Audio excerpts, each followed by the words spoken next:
ಗಾಡಿ ಜಿಲ್ಲೆಯ ಸರ್ಕಾರಿ ಶಾಲೆಗಳಲ್ಲಿ ಕೊಠಡಿಗಳ ಸಮಸ್ಯೆ. ಬಿರುಕು ಬಿಟ್ಟಿದೆ ಗೋಡೆ, ಶಿಥಿಲವಾಗಿದೆ ಸರ್ಕಾರಿ ಕಟ್ಟಡ. ಶಾಲೆಯ ಹೊರಗಡೆನೆ ಮಕ್ಕಳಿಗೆ ಪಾಠ ಮಾಡಬೇಕಾದಂತಹ ಅನಿವಾರ್ಯತೆ ಶಿಕ್ಷಕರದ್ದು. ಗಾಡಿ ಜಿಲ್ಲೆಯ ಸರ್ಕಾರಿ ಶಾಲೆಯಲ್ಲಿ ಏನೇನ್ ಸಮಸ್ಯೆ ಇದೆ, ಯಾವ ಶಾಲೆಯಲ್ಲಿ ಈಗ ಯಾವ ರೀತಿಯ ಸಮಸ್ಯೆಗಳು ನಿರ್ಮಾಣ ಆಗಿದೆ ಅನ್ನೋದನ್ನ ನಿಮ್ಮ ಮುಂದೆ ಇಡ್ತಾ ಇದ್ದೀವಿ. ಶಹಾಪುರ ತಾಲೂಕಿನ ಟಿ ವಡಗೇರ ಗ್ರಾಮದ ಈ ಒಂದು ಸರ್ಕಾರಿ ಶಾಲೆಯಲ್ಲಿ ವಿದ್ಯಾರ್ಥಿಗಳು ಜೀವ ಭಯದಲ್ಲೇ ಶಾಲೆಗೆ ಬರಬೇಕು, ಜೀವ ಭಯದಲ್ಲೇ ಮಕ್ಕಳು ಪಾಠವನ್ನ ಕೇಳಬೇಕು ಅನ್ನುವಂತಹ ಪರಿಸ್ಥಿತಿ. ಇದು ಸರ್ಕಾರಿ ಪ್ರಾಥಮಿಕ ಶಾಲೆಯ ಕತೆ ವ್ಯತೆ. ಶಹಾಪುರ ತಾಲೂಕಿನ ಟಿ ವಡಗೇರ ಗ್ರಾಮದ ಸರ್ಕಾರಿ ಶಾಲೆ ಶಿಥಿಲಾವಸ್ಥೆಯ ಕೊಠಡಿಯಲ್ಲೇ ಇಲ್ಲಿ ಮಕ್ಕಳಿಗೆ ಪಾಠ ಮಾಡ್ತಿದ್ದಾರೆ. 400ಕ್ಕೂ ಹೆಚ್ಚು ವಿದ್ಯಾರ್ಥಿಗಳಿರುವಂತಹ ಈ ಶಾಲೆಗೆ ಈಗಾಗಲೇ ಯಾವುದೇ ರೀತಿಯ ವ್ಯವಸ್ಥೆ ಇಲ್ಲ. ಈ ಕಾರಣಕ್ಕಾಗಿ ಅಧಿಕಾರಿಗಳು, ಜನಪ್ರತಿನಿಧಿಗಳ ವಿರುದ್ಧ ಗ್ರಾಮಸ್ಥರು ತೀವ್ರ ಆಕ್ರೋಶವನ್ನ ವ್ಯಕ್ತಪಡಿಸಿದ್ದಾರೆ. ಸರ್ಕಾರಿ ಶಾಲೆಗಳಿಗೆ ಮಕ್ಕಳು ಬರಲ್ಲ, ಸರ್ಕಾರಿ ಶಾಲೆಗಳಿಗೆ ಮಕ್ಕಳನ್ನ ಕಳುಹಿಸಲ್ಲ, ಸರ್ಕಾರಿ ಶಾಲೆಗಳನ್ನ ಮುಚ್ಚುವಂತಹ ಪರಿಸ್ಥಿತಿ ಇದೆ ಅನ್ನುವಂತಹ ಸಂದರ್ಭದಲ್ಲಿ 400ಕ್ಕೂ ಹೆಚ್ಚು ವಿದ್ಯಾರ್ಥಿಗಳಿರುವ ಈ ಸರ್ಕಾರಿ ಶಾಲೆಯ ಪರಿಸ್ಥಿತಿಯನ್ನ ನೀವು ನೋಡಬೇಕು. ಪ್ರೈಮರಿ ಸ್ಕೂಲ್ ಅದು ಓಲ್ಡ್ ಡೆಮೊಲಿಷನ್ ಮಾಡ್ತೀನಿ ಅಂತೇಳಿ ಇವಾಗಲೇ ಇದು ಮಾಡಿದ್ದಾರೆ. ಅದನ್ನು ಡಿಲೇ ಆಗಿದೆ. ಆದಷ್ಟು ಬೇಗ ಅದು ಕಟ್ಟಡ ಮಾಡಿಕೊಡ್ಬೇಕು. ಅದಕ್ಕೋಸ್ಕರ ಇವಾಗ ಓಲ್ಡಲ್ಲೇ ಕೂಡಿಸ್ತಿದ್ದಾರೆ. ಅದು ಸ್ವಲ್ಪ ರಿಪೇರಿ ಮಾಡ್ಯಾರ, ಅರ್ಧಂಬರ್ಧ ರಿಪೇರಿ. ಕಿಟಕಿ ಇಲ್ಲ, ಬಾಗಿಲಿಲ್ಲ, ಸ್ಟೂಡೆಂಟ್ಗಳು ಕುಂದ್ರಕ್ಕೆ ಒಂದೇ ಸ್ಕೂಲ್ನಾಗ ಆಪೋಸಿಟ್ ಟೀಚರ್ಸ್ ಪಾಠ ಮಾಡ್ತಾರೆ. ಅದು ತೊಂದರೆ ಆಗ್ಲಕತ್ತದ. ಮತ್ತು ಇನ್ನೊಂದು ಏನಪ್ಪ ಅಂದ್ರೆ ಫುಲ್ ಕಾಂಪೌಂಡ್ ಇಲ್ಲ ಇದಕ್ಕೆ. ಮತ್ತು ಇಲ್ಲೆಲ್ಲ ಲೋಕಲ್ ಜನನೂ ಸ್ವಲ್ಪ ಅದು ಇದು ಮಾಡಿ ಗಲೀಜು ಮಾಡ್ತಾರೆ ಹುಡುಗರು. ಆದ ಕಾರಣ ಗಿಡದ ಬುಡಕ್ಕೆ ಕುಂತು ಪಾಠ ಕೇಳೋಂಥ ಪರಿಸ್ಥಿತಿ ಆಗ್ಯದ. ದಯವಿಟ್ಟು ಇದಕ್ಕೆ ಸಂಬಂಧಪಟ್ಟ ಅಧಿಕಾರಿಗಳು ಬೇಗನೆ ಇದಕ್ಕೆ ಈ ಕೆಲಸವನ್ನು ಬೇಗ ಮಾಡ್ಬೇಕಂತ ತಮ್ಮಲ್ಲಿ ನಾ ಟಿ ವಡಿ ಗ್ರಾಮ ವತಿಯಿಂದ ಕೇಳ್ಕೊಳ್ತೀನಿ. ಪ್ರೈಮರಿ ಸ್ಕೂಲ್ ನಮ್ಮ ಶಾಲೆಯಲ್ಲಿ ರೂಮ್ ವ್ಯವಸ್ಥೆ ಬೇಕ್ರಿ, ರೂಮ್ ವ್ಯವಸ್ಥೆ ರೀ. ಮಳೆ ಬಂದಾಗ ರೀ ರೂಮ್ಗಳು ಸೋರ್ತಾವ್ರಿ. ಮತ್ತು ಆ ಕಳಿಸಿದ ಹಾವು ಚೇಳುಗಳು ಬರ್ತಾವ್ರಿ. ಕಿಟಕಿ ಮತ್ತು ಬಾಕ್ಲಿಲ್ರಿ. ಮತ್ತು ಕುಂದ್ರ ಕ್ಲಾಸ್ ಇಲ್ರಿ. ಕ್ಲಾಸ್ ಎಲ್ಲರ ಸಲ ಗಿಡದ ಮುಂದೆ ಕುಂದಿರ್ತೀವಿ.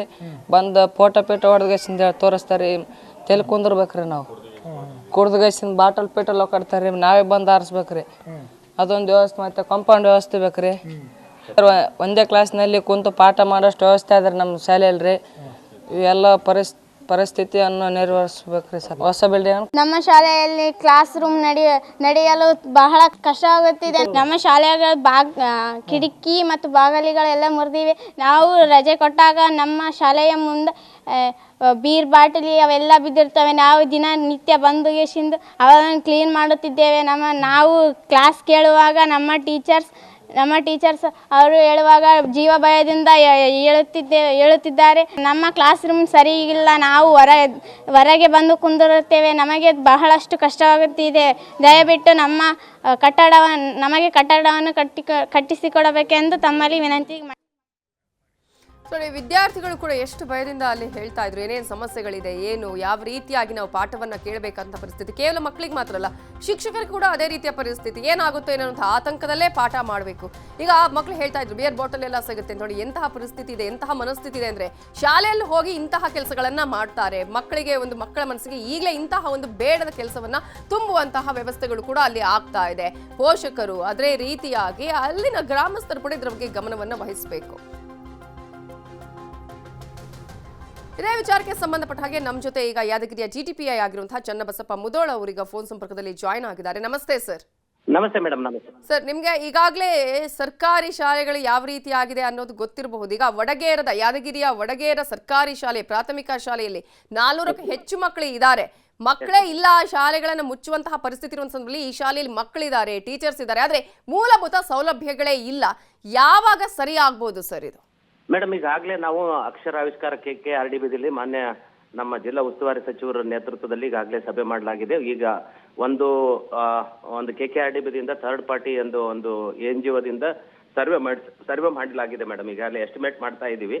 ಎಸ್ಟಿಮೇಟ್ ಮಾಡಿ ಇಮಿಡಿಯೇಟ್ ಆಗಿ ಈಗಾಗಲೇ ವಡಗೇರದಲ್ಲಿ 3 ರೂಮ್ಗಳಿಗೆ ಅಕ್ಷರಾವಿಷ್ಕಾರದಲ್ಲಿ ಮೇಜರ್ ರಿಪೇರಿಗೆ ತಗೊಂಡಿದೆ ಮ್ಯಾಮ್.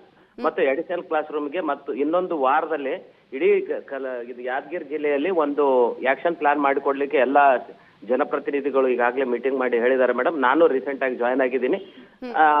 ನಾನು ಜಾಯ್ನ್ ಆಗಿ ಹೋಗಿದ್ದೀರಾ ಸರ್ ಸ್ಕೂಲ್ಗೆ ಹೋಗಿ ವಿಸಿಟ್ ಮಾಡಿ ಅಲ್ಲಿ ನೋಡಿದೀರಾ ಏನೇನ್ ಪರಿಸ್ಥಿತಿ ಇದೆ ಅಂತ ಹೇಳಿ? ನೋಡಿದ್ದಾರೆ ಮೇಡಮ್, ನೋಡಿದ್ದಾರೆ. ನಾನು ಜಾಯ್ನ್ ಆಗಿ ನಾನು 15 ದಿವಸ ಆಯ್ತು ಮೇಡಮ್. 15 ದಿವಸದಿಂದ ನಾನು ಈ ಪ್ರಕ್ರಿಯೆಯಲ್ಲಿ ಇದ್ದೀನಿ. ಈಗಾಗಲೇ ಒಂದು ಸರ್ವೆ ಮಾಡಿಸಿದ್ದೀನಿ. ಮಾಡಿಸಿ ಸಮಗ್ರ ಜಿಲ್ಲೆಯ ನಾಟ್ ಓನ್ಲಿ ವಡಗೇರ್ ಅಂತ ಮೇಡಮ್, ಅಂತ ತುಂಬಾ ಎಲ್ಲೆಲ್ಲಿ ಸಮಸ್ಯೆ ಇದೆ ಆ ಸಮಸ್ಯೆಯನ್ನ ನಾವು ಇಮಿಡಿಯೇಟ್ ಆಗಿ ಅಟೆಂಡ್ ಮಾಡ್ತಾ ಇದ್ದೀನಿ ಮೇಡಮ್. ತಮ್ಮ ಮೂಲಕ ಈಗ ವಡಗೇರ್ದು ನನಗೆ ಈಗ ನ್ಯೂಸ್ 18 ದಿಂದ ಗೊತ್ತಾಯಿತು. ತಕ್ಷಣನೇ ನಾನು ಸಂಬಂಧಪಟ್ಟಂತ ಕ್ಷೇತ್ರ ಶಿಕ್ಷಣಾಧಿಕಾರಿಗಳು ಅವ್ರ ಜೊತೆ ಮಾತಾಡಿದ್ದೀನಿ. ಅಲ್ಲಿ ಹೈಸ್ಕೂಲ್ಗೆ ಈಗ ಮಕ್ಕಳನ್ನ ಮಕ್ಕಳ ಅಲ್ಲೇನು ಮೇಜರ್ ರಿಪೇರಿ ಇರ್ತಕ್ಕಂಥ ಅಥವಾ ಡೆಮಾಲಿಷ್ ಆಗ್ಬೇಕಾದಂತ ಏನು 3 ರೂಮ್ಗಳು ಇದಾವಲ್ಲ, ಆ ರೂಮ್ಗಳನ್ನು ಬಳಸದೆ ಆ ಮಕ್ಕಳನ್ನು ಸಮೀಪದ ಅಲ್ಲೇ ಒಂದೇ ಗ್ರೌಂಡ್ ಅಲ್ಲಿ ಹೈಸ್ಕೂಲ್ ಇದೆ ಮೇಡಮ್. ಹೈಸ್ಕೂಲ್ ನಲ್ಲಿ ನಮ್ಮ ರೂಮ್ಗಳು ಲಭ್ಯ ಇವೆ, ಅಲ್ಲಿ ಕೂಡಿಸ್ಲಿಕ್ಕೆ ವ್ಯವಸ್ಥೆ ಮಾಡಿದ್ದೀವಿ ಮೇಡಮ್. ಇಮಿಡಿಯೇಟ್ ಆಗಿ ನಾಳೆ ನಾನು ಆ ಶಾಲೆಗೆ ವಿಸಿಟ್ ಮಾಡಿ ಅದಕ್ಕೆ ತಮಗೆ ಮತ್ತೊಂದು ಮಾಹಿತಿಯನ್ನ ಕೊಡ್ಲಿಕ್ಕೆ ಬಯಸ್ತೇನೆ. ಈಗ ಮರದ ಕೆಳಗೆ ಮಕ್ಕಳು ಪಾಠ ಕೇಳಬೇಕಾದಂತಹ ಪರಿಸ್ಥಿತಿ, ಮಕ್ಕಳು ಹೋಗ್ಲಿ ಸರ್, ಶಿಕ್ಷಕರ ಜೀವ ಭಯದಲ್ಲೇ ಪಾಠ ಮಾಡ್ಬೇಕಂತಹ ಪರಿಸ್ಥಿತಿ ಇದೆ ಸರ್. ಮತ್ತೊಂದು ನಿಮ್ ಗಮನಕ್ಕೆ ತರೋದು, ಇಲ್ಲಿ ಅಲ್ಲಿನ ಗ್ರಾಮಸ್ಥರಾಗಿರ್ಬೋದು ರಜೆ ಇದ್ದಂತಹ ಸಂದರ್ಭದಲ್ಲಿ ಅಲ್ಲಿ ಮದ್ಯ ವ್ಯಸನವನ್ನ ಮಾಡ್ತಾರೆ ಅಲ್ಲಿ ಅಂತ ಹೇಳಿ, ಅದನ್ನು ಕೂಡ ಕಡಿವಾಣ ಹಾಕುವ ಕೆಲಸ ಆಗ್ಬೇಕಾಗತ್ತೆ ಇಲ್ಲಿ ಅಂತ. ಖಂಡಿತ ಮಾಡ್ತೀವಿ ಮೇಡಮ್. ಈಗಾಗಲೇ ಮಾನ್ಯ ಜಿಲ್ಲಾ ವರಿಷ್ಠಾಧಿಕಾರಿಗಳು ನಮ್ಮ ಒಂದು ಸಭೆಯನ್ನು ಮಾಡಿ ಈ ಟೊಬ್ಯಾಕೋ ಫ್ರೀ ಝೋನ್ ಅಂತ ಏನ್ ಮಾಡಿದ್ದಾರೆ ಮತ್ತು ವ್ಯಸನ ಮುಕ್ತ ಏನು ಪ್ರದೇಶ ಅಂತ ಏನ್ ಹೇಳಿದ್ದಾರೆ, ಅದಕ್ಕೆ ಈಗಾಗಲೇ ನಾವು ಡಿಕ್ಲೇರ್ ಮಾಡ್ತಾ ಇದ್ದೀವಿ. ಜೊತೆಗೆ ಒಂದು ಸುತ್ತಿನ ಎಲ್ಲ HM ಗಳಿಗೆ ತರಬೇತಿನೂ ಆಗಿದೆ ಮೇಡಮ್, ಯಾವ ರೀತಿ ಮಾಡ್ಬೇಕಂತ. ಸಂಬಂಧಪಟ್ಟಂತ ನಿಯರ್ ಬೈ PDO ಅವರ ಸಹಕಾರದೊಂದಿಗೆ ನಾವು ಇಮಿಡಿಯೇಟ್ ಅದನ್ನ ಕೇಸ್ ಮಾಡ್ಕೊಂಡು ಒಂದು ಅವ್ರ ಪೊಲೀಸರಿಂದ ಒಂದು ಬೀಟ್ ಅನ್ನ ಹಾಕ್ಸ್ತೀವಿ. ಓಕೆ, ಫೈನಲಿ ಯಾವಾಗ ಆಗ್ಬೋದು ಸರ್, ಈ ಎಲ್ಲ ಸೌಲಭ್ಯಗಳು ಯಾವಾಗ ಸಿಗ್ಬೋದು ಅಂತ ನಾವು ಅಂದಾಜು ಮಾಡ್ಕೋಬಹುದು? ಇಲ್ಲಿ ನಾವು ಈಗಾಗಲೇ 3 ರೂಮ್ಗಳನ್ನ ರಿಪೇರ್ ಮಾಡ್ಲಿಕ್ಕೆ KRDB ಇದೆ ಮೇಡಮ್. ಏಜೆನ್ಸಿ ಫಿಕ್ಸ್ ಆಗಿದೆ. ಆ ಏಜೆನ್ಸಿಗೆ ಯಾವ್ದಂತ ಇದು ಮಾಡ್ಕೊಂಡು ನಾವು ಜಿಲ್ಲಾ ಪಂಚಾಯತ್ ಮುಖ್ಯ ಕಾರ್ಯನಿರ್ವಹಣಾಧಿಕಾರಿಗಳು ಮತ್ತು ಮಾನ್ಯ ಜಿಲ್ಲಾಧಿಕಾರಿಗಳು ಮತ್ತು ಮಾನ್ಯ ಜಿಲ್ಲಾ ಉಸ್ತುವಾರಿ ಸಚಿವರಿಗೆ ಆಗ್ಲೇ ಕಾರ್ಯ ಬೇಗ ಮಾಡ್ಲಿಕ್ಕೆ ಹೇಳಿದ್ದಾರೆ. ಹಾಗೆ ಅವರು ಗಮನಕ್ಕೆ ತಂದು ಅದನ್ನ ಯಾವ ಏಜೆನ್ಸಿ ಮೂಲಕ ನಾವು ಬೇಗನೆ ಮಾಡ್ಲಿಕ್ಕೆ ಪ್ರಯತ್ನ ಮಾಡ್ತೀನಿ ಮೇಡಮ್. ಎಸ್ ಸರ್, ಆಗ್ಲಿ ಆ ಕೆಲಸ ಬೇಗ ಅಂತ ನಾವು ಆಶಿಸ್ತೀವಿ. Thank you so much sir, news 18 ಜೊತೆ ಮಾತನಾಡಿದ್ದಕ್ಕಾಗಿ.